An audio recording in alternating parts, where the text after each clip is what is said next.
Hello hello नमस्कार दोस्तों। आज हम बात करते हैं कि जेडीयू के 4 सांसदों का टिकट कटना लगभग तय है। तो हम जानते हैं कि जेडीयू के उन 4 सांसद कौन हैं और उनका क्या नाम है और कहां से सांसद हैं जिनका टिकट लगभग कटना तय है।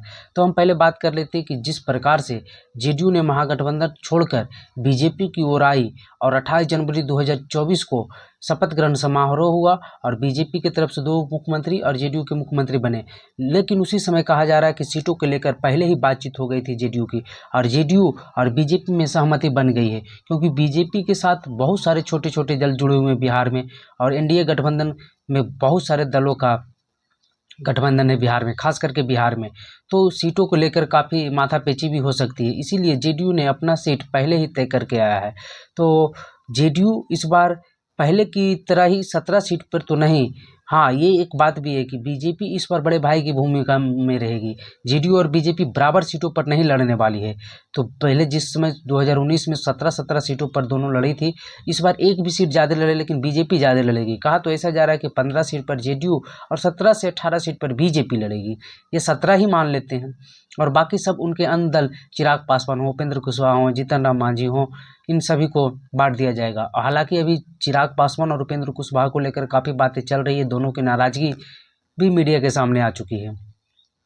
तो हम आप बात कर लेते हैं कि वो कौन सा सीट है जो जेडीयू अपने सांसदों, मौजूदा जो सांसद हैं उनको काटने वाले हैं, और ये चीज़ 4 ही नहीं 5 या 6 भी हो सकती है, और कुछ सीटों का अदला बदली भी हो सकती है। तो सबसे पहले हम शुरू करते हैं जिन सांसदों का टिकट कटने वाला है। तो पहला नाम आता है काराकाट से। तो काराकाट के मौजूदा सांसद हैं महाबली सिंह कुशवाहा, और वे जेडीयू के ही सांसद हैं। साल 2019 में उन्होंने लोकसभा चुनाव लड़ा और जीता। साल 2014 में उससे पहले उपेंद्र कुशवाहा से हार गए थे वो चुनाव। तो इस बार उपेंद्र कुशवाहा की पार्टी आरएलएम एनडीए गठबंधन में ही है, और आरएलएम के प्रमुख हैं राष्ट्रीय अध्यक्ष उपेंद्र कुशवाहा, और इस बार काराकाट से उपेंद्र कुशवाहा को लड़ना लगभग तय है, क्योंकि वे पार्टी एनडीए गठबंधन में है, और महाबली सिंह का टिकट कटना एकदम 100% तय है। दूसरी सीट जो आ रही है नाम सामने, वो गया सीट आ रही है, और इसका भी कारण वही है कि हम पार्टी, जीतन राम मांझी की पार्टी, वो भी एनडीए की तरफ है, और एनडीए से जीतन राम मांझी के पार्टी के उम्मीदवार लड़ना तय है, क्योंकि एक सीट तो जीतन राम मांझी पार्टी को मिलना ही है, और वो मान भी गए हैं, और वो सीट गया है। लेकिन गया से पहले बात चल रही थी कि जीतन राम मांझी के बेटे संतोष सुमन जो बिहार सरकार में मौजूदा मंत्री हैं, उन्हें लड़ाया जाएगा, लेकिन फिर से उन्हें एमएलसी बना दिया गया और मंत्री में कंटिन्यू कर दिया गया। तो चर्चाएं ये है कि जीतन राम मांझी लड़ें या उनके छोटे बेटे लड़ें।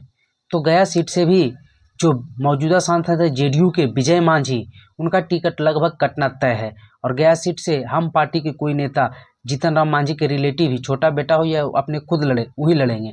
तीसरा जो नाम आ रहा है वो सुपौल से आ रहा है, और सुपौल सीट भी काफ़ी जेडीयू के लिए महत्वपूर्ण है, लेकिन वहाँ के जो मौजूदा सांसद है दिलेश्वर कामत, उनके खिलाफ एंटी इनकम्बेंसी बहुत ज़्यादा हो गया है, और इसलिए सुपौल से भी जेडीयू के जो उम्मीदवार हैं दिलेश्वर कामत, उनका टिकट लगभग कटना तय है, और वहाँ से बीजेपी अपना कैंडिडेट देख सकती है। चर्चाएं तो ये चल रही है कि उपेंद्र कुशवाहा की पार्टी को बिहार में एक ही सीट दिया जाएगा, और एक उम्मीदवार उपेंद्र कुशवाहा की पार्टी के बीजेपी की ओर से लड़ा जाएगा, और वह उम्मीदवार हो सकता है सुपौल से ही बैद्यनाथ मेहता हो, क्योंकि वो आईएफएस की नौकरी छोड़कर, आईआरएस की नौकरी छोड़कर बिहार की राजनीतिक में सक्रिय हुए हैं और उपेंद्र कुशवाहा से पार्टी से जुड़े हुए हैं, तो उन्हें बीजेपी हो सकता है अपना कैंडिडेट बना दे। तो ये 3 सीट तो हो गई। चौथी सीट जो आती है वो आ रही है भागलपुर की सीट, और भागलपुर से जो मौजूदा सांसद हैं, जो वहाँ के मौजूदा सांसद अभी हैं अजय कुमार मंडल, अजय कुमार मंडल को टिकट भी लगभग कटना तय है, क्योंकि जिस प्रकार से जेडीयू में ही वहाँ के एक और मंडल जी, नाम लेना उचित नहीं है, दोनों के बीच जो राजनीतिक मतभेद चल रहा है, और कहा जा रहा है कि वो लोकसभा इलेक्शन लड़ने के लिए पूरी तैयार बैठे हुए हैं, और विधानसभा में जिस समय बहुमत का परीक्षण था उस समय भी वो इधर उधर कर रहे थे, लेकिन ऐन मौके पर वो पहुंचकर जेडीयू का समर्थन किए। तो इस बार लग रहा है कि उनका टिकट फाइनल हो गया है, क्योंकि वो जिस प्रकार से तैयारियां कर रहे हैं और मीडिया पर आकर बयान दे रहे हैं, तो उनका टिकट भी लगभग तय मानिए तो हाँ, अगर उनका टिकट तय होता है तो फिर अजय कुमार मंडल का टिकट कटना तय है। या फिर हो सकता है भागलपुर सीट को लेकर बीजेपी भी काफ़ी उत्साहित है और शहनवाज हुसैन या फिर अश्विनी कुमार चौबे को जो टिकट कटने का डर है बक्सर से, तो हो सकता है अश्विनी कुमार चौबे मूल रूप से भागलपुर के ही रहने वाले हैं, तो उनको भागलपुर से लड़ा दिया जा सकता है। लेकिन जो वहाँ के अजय कुमार मंडल है उनका टिकट भी लगभग कटना तय है। अब बात कर लेते हैं जेडीयू की 5वीं सीट। जी हाँ, मैंने पहले 4 ही बताया था, लेकिन एक 5वीं सीट की भी संभावनाएं जग रही है। और संभावना क्या जग रही है, यहाँ से तो टिकट कटना लगभग तय है। सुनील कुमार पिंटू सीतामढ़ी से जेडीयू ने पहले ही उम्मीदवार घोषित कर दिया था जब वो महागठबंधन में थे तभी। जी हाँ, वहाँ से देवेश चंद्र ठाकुर जो बिहार विधान परिषद के अध्यक्ष हैं, उन्होंने ऐलान भी कर दिया है कि हम यहाँ से लोकसभा इलेक्शन लड़ेंगे। तो देवेश चंद्र ठाकुर सीतामढ़ी से कैंडिडेट हो सकते हैं।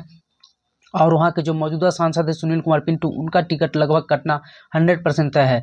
और ऐसे भी सुनील कुमार पिंटू साल 2019 में बीजेपी के पार्टी में थे, लेकिन जेडीयू के वहाँ के उम्मीदवार ने टिकट लेने से मना करने पर बीजेपी ने अपना कैंडिडेट सुनील कुमार पिंटू को दिया था।